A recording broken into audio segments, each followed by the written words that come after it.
ଏବେ ଆଞ୍ଚଳିକ ପାଣିପାଗ ବିଜ୍ଞାନ କେନ୍ଦ୍ର ପକ୍ଷରୁ ବଡ଼ ଖବର ସାମ୍ନାକୁ ଆସିଛି। ବର୍ତ୍ତମାନ ଯାହା ସୂଚନା ମିଳୁଛି ପୁଣି ନୟାନ୍ତ କରିବ ବର୍ଷା, ଆସୁଛି ଆଉ ଏକ ଲଘୁଚାପ। ଏବେ ତେବେ କେଉଁ ସବୁ ଜିଲ୍ଲା ମାନଙ୍କୁ ସତର୍କ ସୂଚନା ପ୍ରଦାନ କରାଯାଇଛି ସେ ନେଇ ସବୁ ଅପଡେଟ୍ ଜାଣିବା। କିନ୍ତୁ ତା ପୂର୍ବରୁ ଭିଡ଼ିଓଟିକୁ ଲାଇକ୍ କରନ୍ତୁ, ସାଙ୍ଗମାନଙ୍କ ସହିତ ସେୟାର କରନ୍ତୁ ଏବଂ ଆମ ଚ୍ୟାନେଲ ପାଇଁ ନୂଆ ପ୍ରଥମ ଥର ପାଇଁ ଦେଖୁଥିଲେ ଚ୍ୟାନେଲ ସବସ୍କ୍ରାଇବ କରି ପାଖରେ ଥିବା ବେଲ୍ ଆଇକନ୍ ଦେବା ଅଲ୍ ଉପରେ କ୍ଲିକ୍ କରନ୍ତୁ, ଯାହାଫଳରେ ଏହିଭଳିଆ ପାଣିପାଗ ସଠିକ ସୂଚନା ଆମ ଚ୍ୟାନେଲ ମାଧ୍ୟମରେ ପାଇପାରିବେ। ତେବେ ଚାଲତ ଆଉ ଡେରି ନକରି ଖବର ଉପରେ ନଜର ପକାଇବା। ପୁଣି ବିଜିବ ଓଡ଼ିଶା, ଆସୁଛି ଆଉ ଏକ ଲଘୁଚାପ। ଆସନ୍ତା 18 ତାରିଖ ବେଳକୁ ଲଘୁଚାପ ହେବାର ସମ୍ଭାବନା ଅଛି। ଏହା ପ୍ରଭାବରେ ରାଜ୍ୟର ବିଭିନ୍ନ ଅଞ୍ଚଳରେ ବର୍ଷା ହେବାର ସମ୍ଭାବନା ରହିଛି।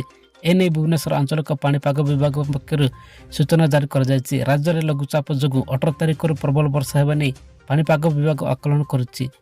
ପାଣିପାଗ ବିଭାଗର ସୂଚନା ଅନୁସାରେ ଉତ୍ତର ପୂର୍ବ ତତ୍ସଂଲଗ୍ନ ପୂର୍ବ କେନ୍ଦ୍ରୀୟ ବଙ୍ଗୋପସାଗରର ଅଞ୍ଚଳର ସମୁଦ୍ର ମଧ୍ୟରେ ବାୟୁମଣ୍ଡଳ 4.5 ରୁ 7.6 କିମି ଉଚ୍ଚତା ମଧ୍ୟରେ ଏକ ଘୂର୍ଣ୍ଣିବଳୟ ସକ୍ରିୟ ରହିଛି।